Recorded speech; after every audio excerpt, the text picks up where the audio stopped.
How does uninviting your loyal boyfriend from New Year's, just to make your ex feel comfortable, lead to a humiliating and public breakup? What started as a simple party plan ended with legal documents, evidence folders, and my boyfriend calmly ending our relationship for good. Can you really call someone a villain when he chooses dignity over drama? The December snow was falling softly outside our apartment window when I made the decision that would change everything. I was sitting on our worn leather couch, scrolling through my phone, when Eliott's message popped up again.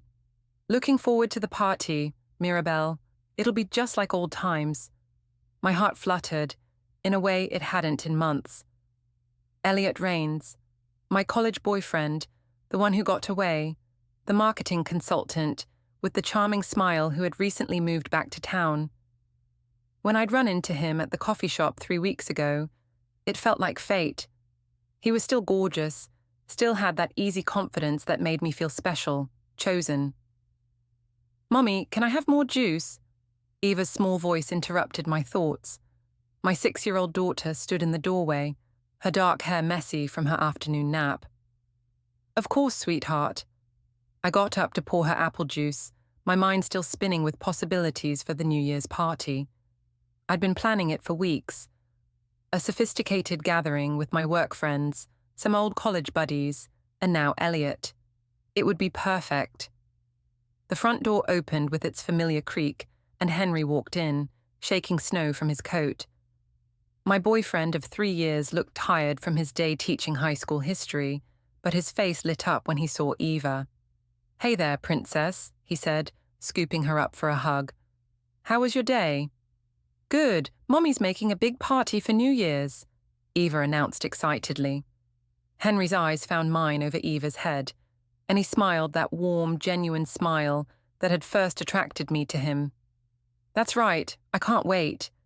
It's been too long since we've had everyone over." My stomach twisted. This was the moment I'd been dreading all week. "Actually, Henry, I need to talk to you about that." I kept my voice light, casual. "There's been a small change of plans." He set Eva down and gave her a gentle pat toward her room. "Go play with your dolls for a bit, okay?" Once she was gone, Henry turned to me with those patient brown eyes. "What's up?" I took a breath, steeling myself. "Well, you remember Eliott from college. I mentioned I ran into him." "Yeah, the marketing guy. You said he might stop by the party." "Right. Well, he's definitely coming now, and the thing is—" I paused, searching for the right words. "He's going through a really rough time with his divorce, and he specifically asked if it could just be our old college crowd. You know, for comfort. He's feeling really vulnerable right now." Henry's expression didn't change, but I saw something flicker in his eyes. "Okay, so what are you saying?" "I'm saying maybe it would be better if you sat this one out, just this once. Let me be there for an old friend who's really struggling." The words came out in a rush. The silence stretched between us. Henry stood perfectly still, his teacher's bag still slung over his shoulder, snow melting from his boots onto our hardwood floor. "You're uninviting me from our New Year's party," he said slowly. "The party in our apartment that we've been planning together." "It's not like that," I said quickly. "It's just one night, Henry. Don't be so sensitive about it." "Sensitive."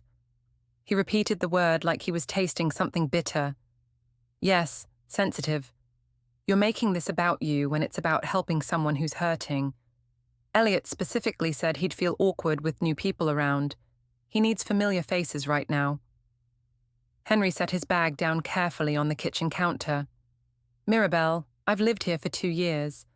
Eva calls me Daddy Henry. We've been together for 3 years. But I'm the new person." I felt a flash of irritation. This was exactly the kind of reaction I'd expected from him, making everything about himself instead of understanding the bigger picture. "You know what I mean. It's different. This is about old friendships, shared history. Sometimes people need space to process their emotions without feeling judged." "And you think I'd judge him?" "I think you'd make him uncomfortable, yes. You have that way of watching people, analyzing them. It's the teacher in you, but it's not what he needs right now." Before we dive deeper into the story, I have one small request. Please subscribe, drop a like, comment, and hit that hype button to boost this channel so more people can discover these incredible stories.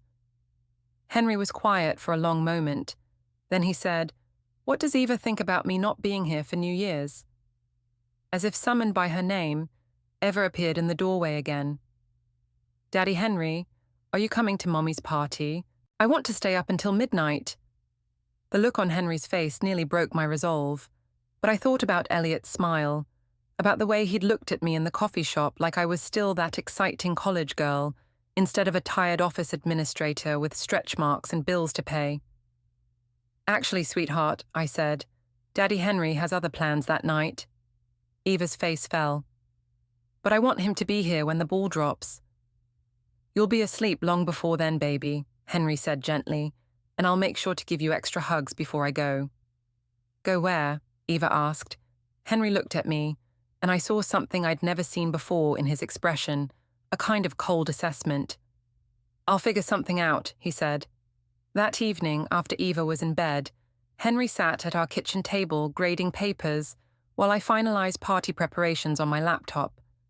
The silence between us felt heavy, but I pushed through it. He'd understand eventually. This was just one night, and it wasn't like anything was going to happen with Eliott. I just wanted to feel special again, wanted. My phone buzzed with a text from my friend Marina. "Can't wait for tomorrow night. Is Henry excited?" I glanced at Henry, bent over his students' essays, red pen moving steadily across the pages. "Actually, change of plans," I typed back.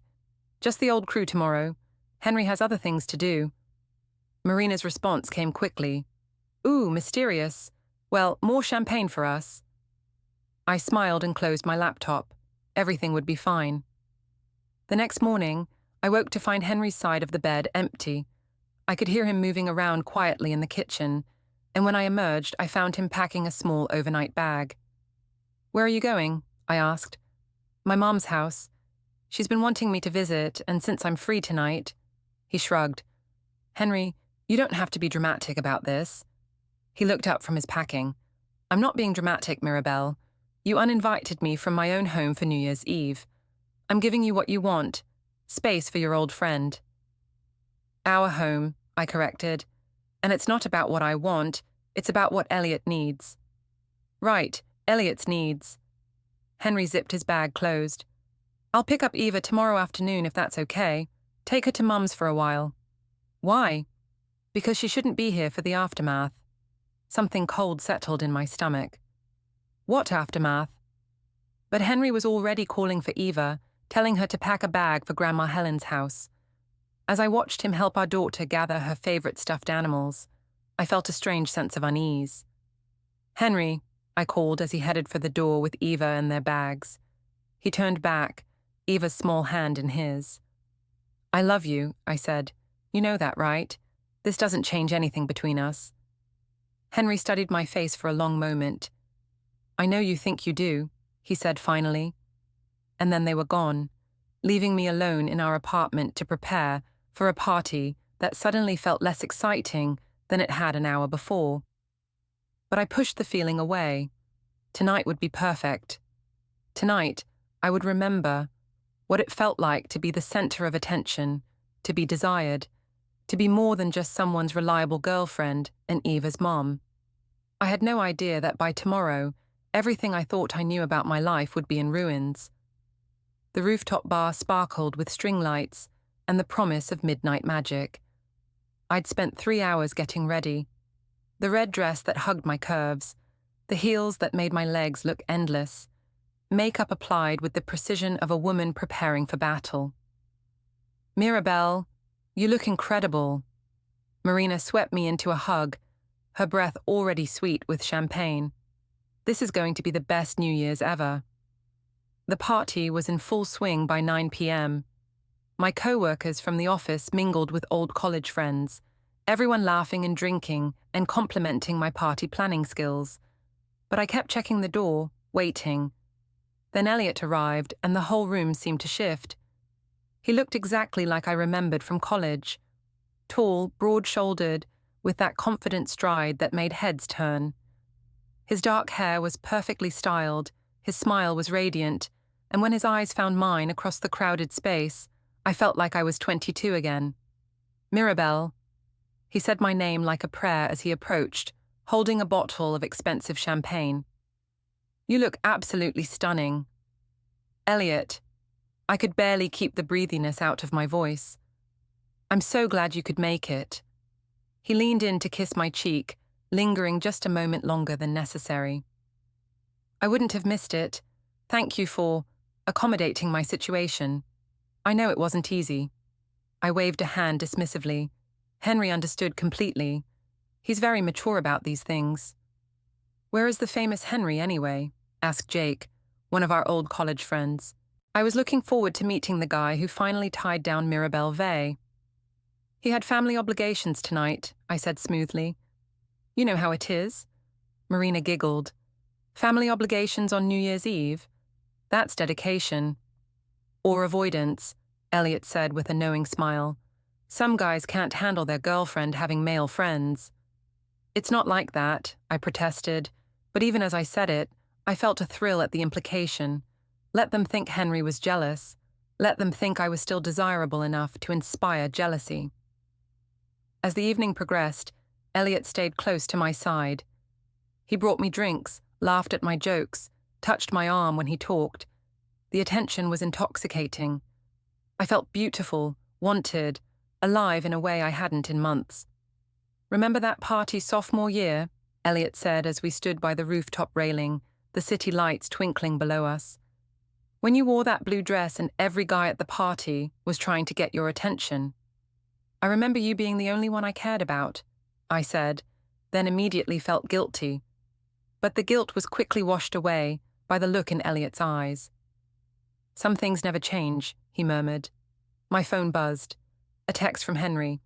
Hope you're having a good time. Kiss Eva goodnight for me when you get home.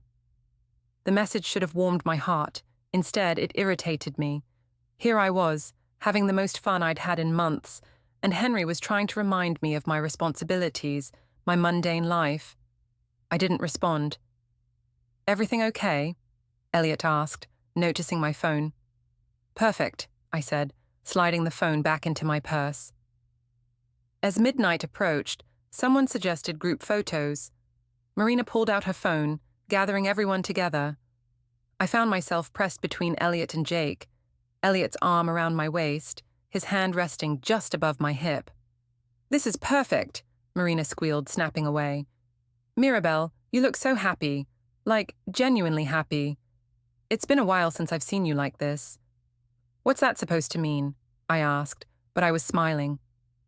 Just that you've seemed kind of settled lately, domestic. This is the real you, the fun, spontaneous Mirabel we all fell in love with in college. I glanced around at my friends, all nodding in agreement, and felt a surge of validation. This was who I really was, not Henry's responsible girlfriend or Eva's tired mom, but this vibrant, desirable woman who could command a room. Let's get one of just me and Eliott, I said impulsively, for old time's sake. We posed together, his arm tightening around me, both of us laughing at something he whispered in my ear. The camera flashed, capturing a moment that looked, to anyone watching, like two people very much interested in each other. Oh, you two are so cute together, Marina said, reviewing the photos. Like, you can totally see the history there. Ancient history, I said, but I was pleased. The best kind, Eliott added with a wink. When the countdown to midnight began, I felt a moment of panic. Where was Henry? Shouldn't he be here, holding me as we welcomed the new year together? But then Eliott was there, his hand on my cheek, and as the crowd shouted, "Happy New Year!" he leaned down and kissed me. It wasn't a friendly peck. It was soft and warm and full of promise, and for a moment I forgot everything else. Henry, Eva, my real life. I was just Mirabel, being kissed by the man who had once made me feel like the most important person in the world. When we broke apart, I saw Marina holding up her phone, grinning wickedly. Sorry, I couldn't resist. That was so romantic, Marina, delete that, I said quickly, reality crashing back. Are you kidding? This is going straight to Instagram. New year, new possibilities. It's perfect. No, seriously, you can't post that. But Marina was already typing, her fingers flying over her phone screen. Too late. It's already going viral with our friends. Everyone's commenting about how happy you look. My phone started buzzing with notifications. Comments, likes, messages. I felt sick and exhilarated at the same time. I should go, I said suddenly. I need to get home to Eva. Eva's at Henry's mom's house, remember? Marina said. You told us earlier. Come on, the night is young. Let's go dancing. But I was already gathering my purse, my mind racing. What had I done? What would Henry think if he saw that photo? Eliott caught my arm as I headed for the door. Hey, are you okay? I'm fine, I need to go. Did I do something wrong?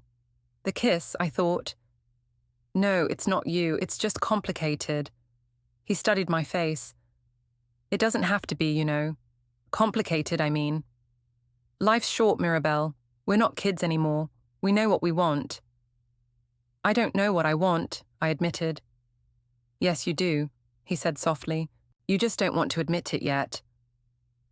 I left the party in a whirlwind of confusion and guilt, but also with a strange sense of anticipation.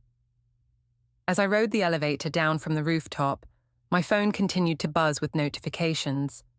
By the time I got home to our empty apartment, the photo of Eliott kissing me had been shared, commented on, and screenshotted by dozens of people, including, I realized with growing horror, several people who knew Henry. I stared at my phone, watching the comments roll in. OMG Mirabel, who is this hottie? Wait, what happened to Henry? You look so happy. Good for you. Is this why Henry wasn't at the party? Girl, you are glowing. I should have called Henry immediately. Should have explained, apologized, done damage control. Instead, I poured myself a glass of wine and went to bed, telling myself that everything would look different in the morning. I was right about that, but not in the way I expected. I woke up to 17 missed calls and 43 text messages. My head pounded from the champagne, and for a moment, I couldn't remember why my phone was buzzing like an angry bee. Then it all came flooding back. The party, Eliott, the kiss, Marina's photo. The first text was from Henry, sent at 6:47 a.m. We need to talk. My stomach dropped. I scrolled through the other messages, friends congratulating me on my new romance, co-workers asking if Henry and I had broken up, and several from numbers I didn't recognize who had apparently seen the photo through friends of friends. But it was the last message that made my blood run cold. It was from Henry's brother Lucas. Really, Mirabel? On New Year's Eve? He deserves better than this. I stumbled to the bathroom and stared at myself in the mirror. My makeup was smeared, my hair was a mess, and my eyes were bloodshot. I looked exactly like what I was. A woman who had made a terrible mistake. I tried calling Henry, but it went straight to voicemail. I tried again. Same thing. By the time I'd showered and made coffee, I heard keys in the front door. Henry walked in alone, looking like he hadn't slept at all. Where's Eva? I asked. Still at my mum's. I thought we should talk privately first. He sat down at our kitchen table, the same spot where he'd been grading papers 2 nights ago when everything was still normal between us. Henry, I can explain about the photo. Can you? His voice was calm, almost conversational. Somehow that was worse than if he'd been yelling.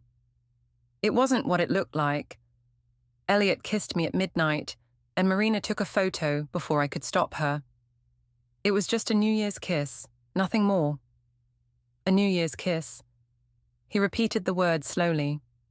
With your ex-boyfriend. At the party you uninvited me from so he would feel comfortable. It didn't mean anything. To you maybe, but it meant something to him. And it meant something to everyone who saw that photo. Henry pulled out his phone. Would you like to see some of the comments? No. Finally, I always thought they'd get back together. Where's the boyfriend? Guess he's out of the picture. Mirabel looks happier than she has in years. He looked up at me. That last one was from your friend Marina. I felt heat rise in my cheeks. Marina doesn't know what she's talking about. Doesn't she? Because from where I'm sitting, it looks like you orchestrated this whole thing. You uninvited me from our party so you could reconnect with your ex-boyfriend, and then you kissed him at midnight while our friends took photos. That's not how it happened. Then tell me how it happened, Mirabel, because I've been trying to understand this for the last 6 hours, and I keep coming back to the same conclusion. I sat down across from him, reaching for his hands, but he pulled them away. Eliott is going through a divorce. He's vulnerable right now, and he needed support from old friends. I was just being kind. By excluding me. By giving him space to process his emotions without feeling judged. And the kiss? Was a mistake, a moment of nostalgia that didn't mean anything. Henry was quiet for a long moment, studying my face. Do you know what the worst part of this is? I shook my head. It's not the kiss. It's not even the photo. It's that you're lying to me right now. I'm not lying. You're lying to yourself, which means you're lying to me. You wanted this, Mirabel. You wanted to feel desired again, wanted to remember what it was like when someone couldn't keep their hands off you, and you were willing to humiliate me publicly to get it. His words hit too close to home, and I felt my defenses rising. You're being dramatic. It was one night, one mistake. You're acting like I had an affair. Didn't you? The question hung in the air between us like a bomb waiting to explode. I kissed someone at midnight on New Year's Eve. That's not an affair. What would you call it? A mistake, a moment of weakness, something that will never happen again. Henry stood up and walked to the window, looking out at the street where Eva usually played with the neighbor kids. What does Eva think about all this? Eva doesn't know anything about it. Really, because kids aren't stupid, Mirabel. They pick up on things. And when she sees that photo, and she will see it, because the internet is forever, what am I supposed to tell her? I hadn't thought about that. The idea of Eva seeing that photo, of having to explain why Mommy was kissing someone who wasn't Daddy Henry, made me feel sick. We'll figure that out when the time comes. We will?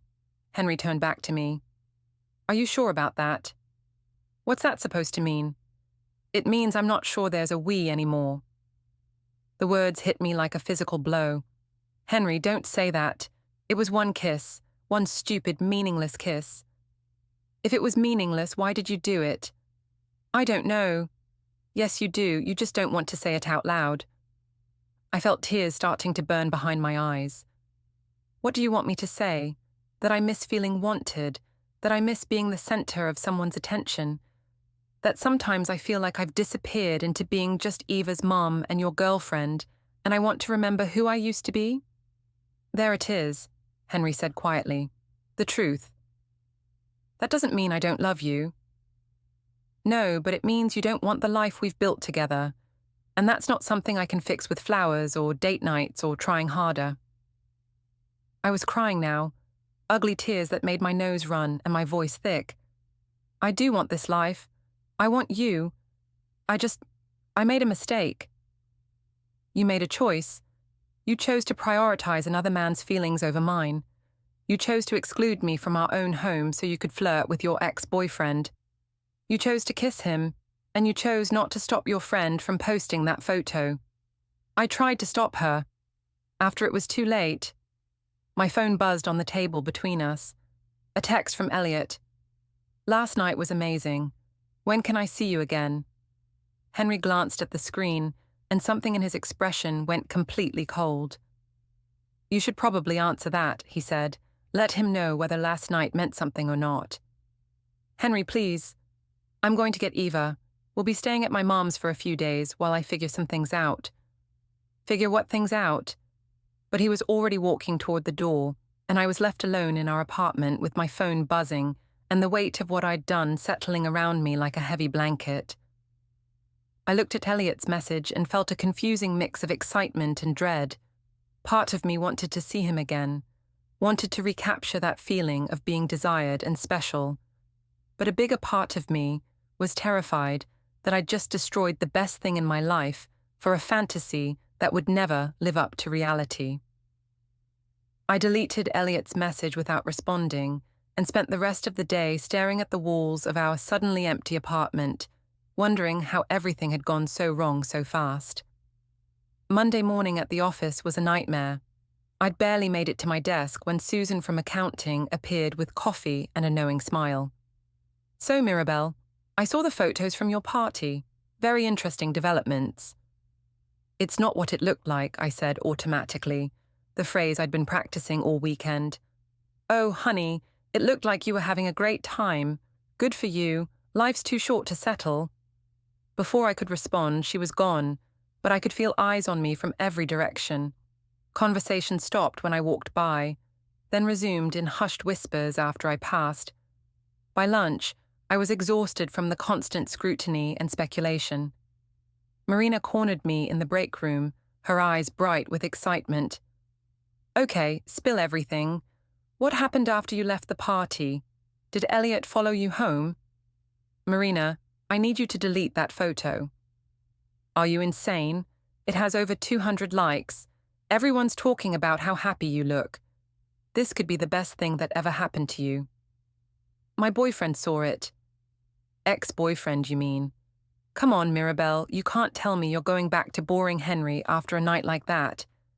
Eliott is gorgeous, successful, available, everything Henry isn't." "Henry is a good man." "Good is the enemy of great, and that kiss looked pretty great to me." Marina pulled up her phone, showing me the photo again. "Look at your face. When's the last time Henry made you look like that?"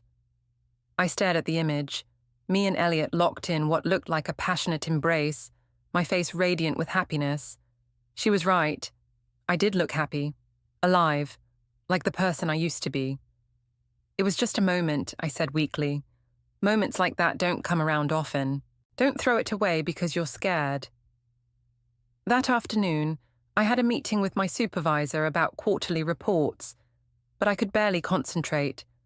Every time someone looked at me, I wondered if they'd seen the photo, if they were judging my choices, if they thought less of me. When I got home, I found Henry packing more clothes into a suitcase. "How long are you planning to stay at your mom's?" I asked. "I don't know yet." "Henry, we need to talk about this. We can't just avoid each other forever." "I'm not avoiding you. I'm giving you space to figure out what you want." "I want you to come home." He paused in his packing. "Do you? Or do you want me to come home because it's easier than dealing with the consequences of what you did?" Before I could answer, his phone rang. He glanced at the screen and answered. "Hi, Mom?" "Yes, she's here. I understand." "Okay, we'll be there in an hour." He hung up and continued packing. "What was that about?" "Family dinner. My mom invited you." "That's good, right? She wants to work things out." Henry's laugh was bitter. "She wants to give you a chance to explain yourself before she decides whether to ban you from family gatherings." An hour later, we sat in Helen Vey's formal dining room, the tension so thick I could barely swallow my food. Eva chattered happily about her sleepover at Grandma's house, oblivious to the undercurrents swirling around the table. "So, Mirabel," Helen said in her carefully polite voice, "Henry tells me you had a party on New Year's Eve." "Yes, it was nice. Just some old friends." "Old friends." Helen repeated the words with the same tone she might use to say infectious disease. "How lovely. I'm sure it was quite memorable." Lucas, Henry's younger brother, cleared his throat. "Ava, why don't you go play in the living room for a bit? The grown-ups need to talk." Once Eva was gone, the pretense dropped. "I saw the photo," Helen said bluntly. "Everyone saw the photo.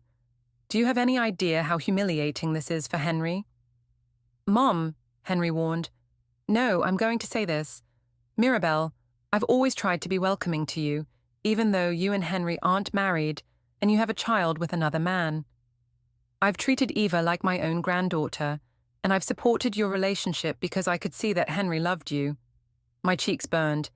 "I appreciate that. But this this public display of affection with another man, while Henry was excluded from his own home, this is beyond the pale. It was a mistake. Was it? Because from where I sit, it looks like a choice. A series of choices, all designed to hurt my son. That's not true. I never wanted to hurt Henry. Lucas leaned forward.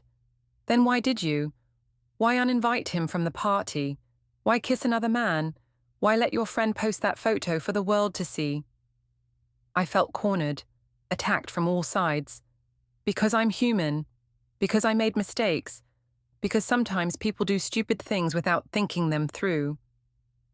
And sometimes, Helen said quietly, people do exactly what they want to do and then call it a mistake when they get caught. The silence that followed was deafening. I looked around the table, at Helen's disappointed face, at Lucas's disgusted expression, at Henry's careful neutrality, and realized that I'd lost more than just my boyfriend's trust. I'd lost his entire family. I think I should go, I said. I think that's best, Helen agreed. Henry walked me to the door. I'll bring Eva home tomorrow after school. When are you coming home? I don't know, Mirabel. I honestly don't know. I drove back to our empty apartment feeling more alone than I had in years. My phone buzzed with another text from Eliott. Haven't heard from you. Everything okay? I stared at the message for a long time. Here was a man who wanted me, who thought I was worth pursuing, who made me feel special and desired. But as I sat in our living room, surrounded by the life Henry and I had built together, photos of the three of us at Eva's school events, his books mixed with mine on the shelves, Eva's artwork covering the refrigerator, I realized that feeling special for a few hours wasn't worth destroying everything real and solid and good. I typed back, I'm sorry, but I can't see you again. I need to work things out with Henry. Eliott's response came quickly. Are you sure? We could be really good together, Mirabel. Don't let fear hold you back from something amazing. But for the first time since this whole mess started, I was sure about something. I deleted his message and blocked his number. Now I just had to figure out how to convince Henry that I was serious about choosing our life together. Unfortunately, I was about to discover that some bridges, once burned, can't be rebuilt. 3 days passed with Henry staying at his mother's house. 3 days of me rattling around our apartment alone, jumping every time my phone buzzed, hoping it would be him saying he was ready to come home. Instead, I got texts from co-workers asking for updates on my love triangle, messages from old college friends wanting to know if Eliott and I were officially back together, and one particularly painful call from Eva asking why Daddy Henry couldn't come home yet. I miss him, Mummy, she said, her voice small and confused. Did I do something wrong? No, baby, you didn't do anything wrong. Daddy Henry and Mommy just need to talk about some grown-up things. Are you getting divorced like Tommy's parents?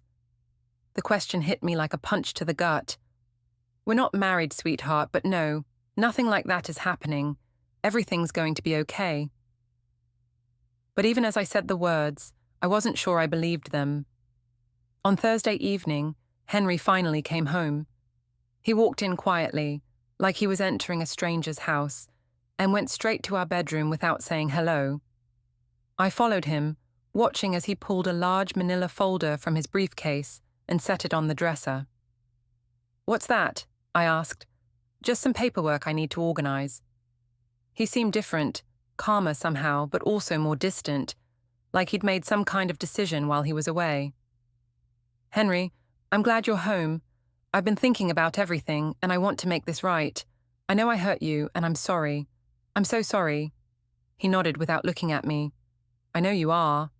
So we can work through this. We can fix things. Can we? He turned to face me, and I was struck by how tired he looked. Mirabel, do you know what I've been doing for the past 3 days? Thinking, researching, reading, trying to understand how we got here. What do you mean? He sat down on the edge of our bed, his hands clasped in front of him. I've been reading about emotional affairs, about the psychology of infidelity, about the warning signs I missed. It wasn't an affair. wasn't it? You formed an emotional connection with another man. You prioritized his feelings over mine. You excluded me from social situations so you could be alone with him. You kissed him. What would you call that? I sat down next to him, careful not to get too close. A mistake. A stupid, terrible mistake that I regret every second of every day. But you don't regret the feelings that led to the mistake, do you? The question caught me off guard. What do you mean? You don't regret feeling desired. You don't regret the excitement of reconnecting with someone from your past. You don't regret feeling like the center of attention again. He was right, and we both knew it. Those feelings, the rush of being wanted, the thrill of possibility, the intoxicating sense of being special. I didn't regret them. I missed them. That doesn't mean I don't love you, I said quietly. No, but it means you're not satisfied with the love we have. And I can't compete with a fantasy, Mirabel. I can't be the person who makes you feel 22 again. I don't want you to be someone else. I want you to be you. Do you? Because the you that uninvited me from our party didn't want me to be me. She wanted me to disappear so she could pretend to be someone else. I felt tears starting again. What can I do? How can I fix this? Henry was quiet for a long time. Then he said, I don't think you can. Don't say that. Please don't say that. Mirabel, trust is like a vase. Once it's broken, you can glue it back together, but it's never the same. There are always cracks, always weak spots where it might break again. But we can try. Can we? Because every time you're 5 minutes late coming home, I'll wonder if you stopped to see him. Every time you get a text message, I'll wonder who it's from. Every time you want to go out with friends, I'll wonder if you're telling me the truth about where you're going. Eliott's out of the picture. I blocked his number. I told him I couldn't see him again. This time. But what about the next time? What about the next man who makes you feel special, who reminds you of who you used to be? I didn't have an answer for that, because deep down, I was afraid he was right. So what are you saying? That we're done? That 3 years together means nothing because of one night? I'm saying that one night showed me something I didn't want to see. It showed me that you're not happy with our life together. And I can't make you happy, Mirabel. I can only love you. And apparently, that's not enough. We sat in silence for a while, the weight of his words settling between us like a stone. Where does this leave us? I finally asked. I don't know yet. I need more time to think. How much time? I don't know that either. That night, Henry slept on the couch.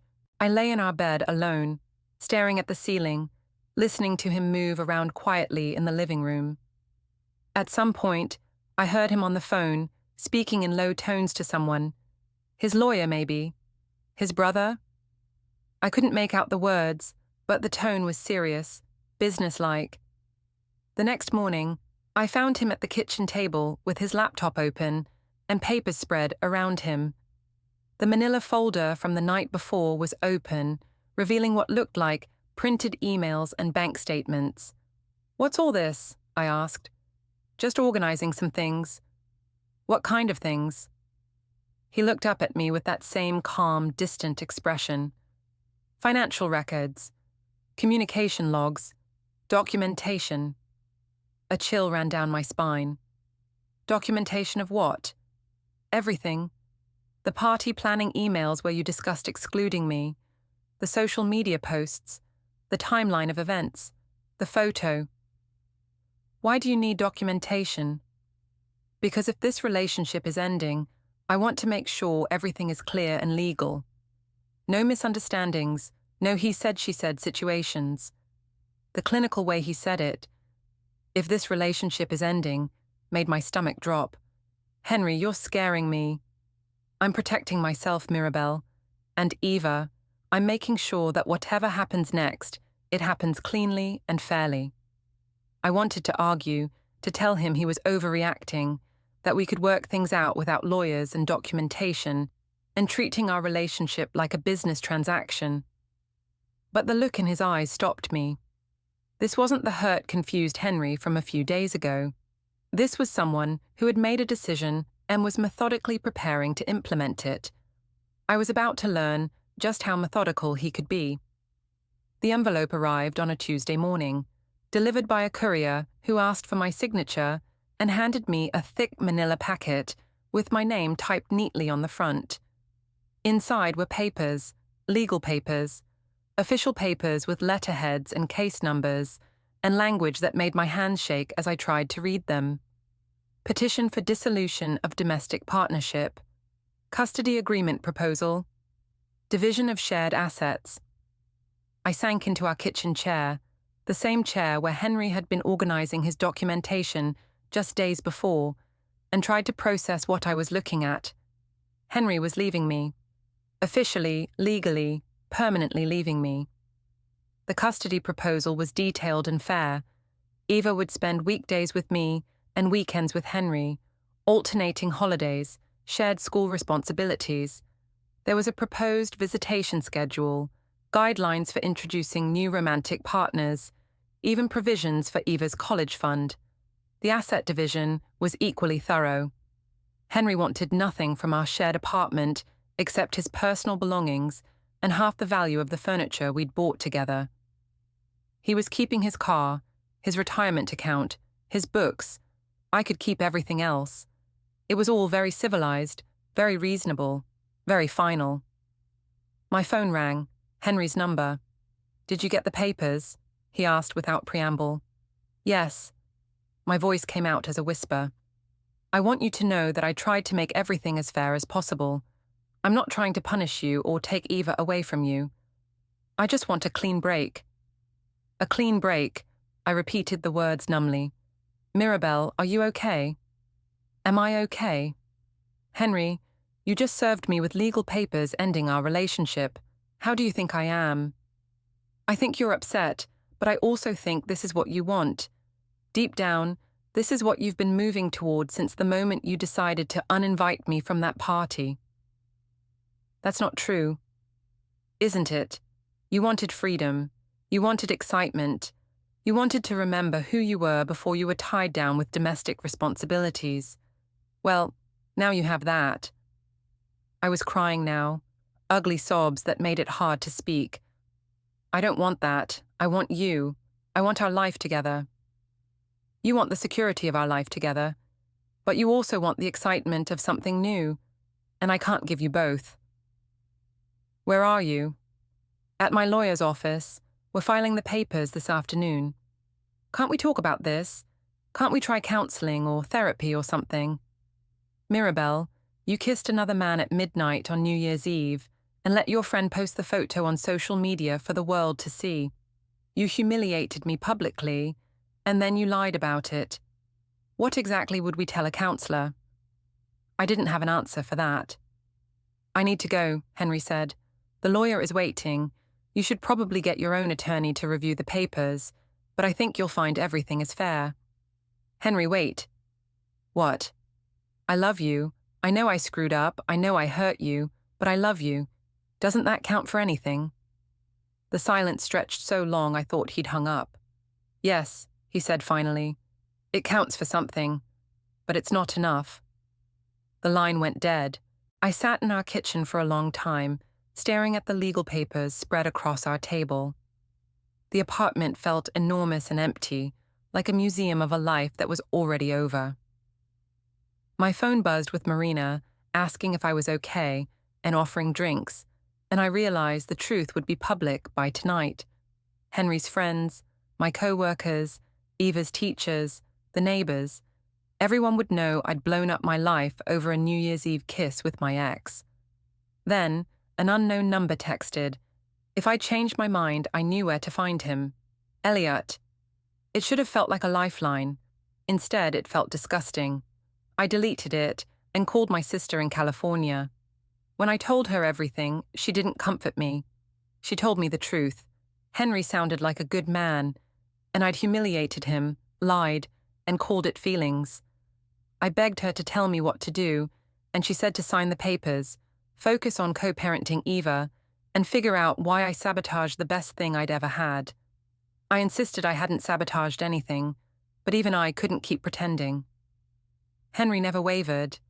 He signed, moved out while I was at work, and turned into the most polite co-parent imaginable. Cordial at school events, fair with schedules, generous with support, emotionally gone. 6 months later, he was dating a teacher. A year after that, engaged. I saw them at Eva's school play once, and he looked genuinely happy, in a way he hadn't looked with me for a long time. Eliott stopped texting after a few weeks. Marina later said he reconciled with his ex-wife and moved to Portland. He vanished the way he always did, once the consequences showed up. I'm still single. I date sometimes, but nothing compares to what I had with Henry. Eva seems okay, but sometimes she looks at old photos of the three of us, like she's trying to remember a version of life that doesn't exist anymore. I learned too late that some trust doesn't come back, and some people don't offer second chances. I learned that feeling special for one night isn't worth losing what actually matters. And I learned the hardest truth of all. When a good man walks away quietly, he's not being weak, he's being done,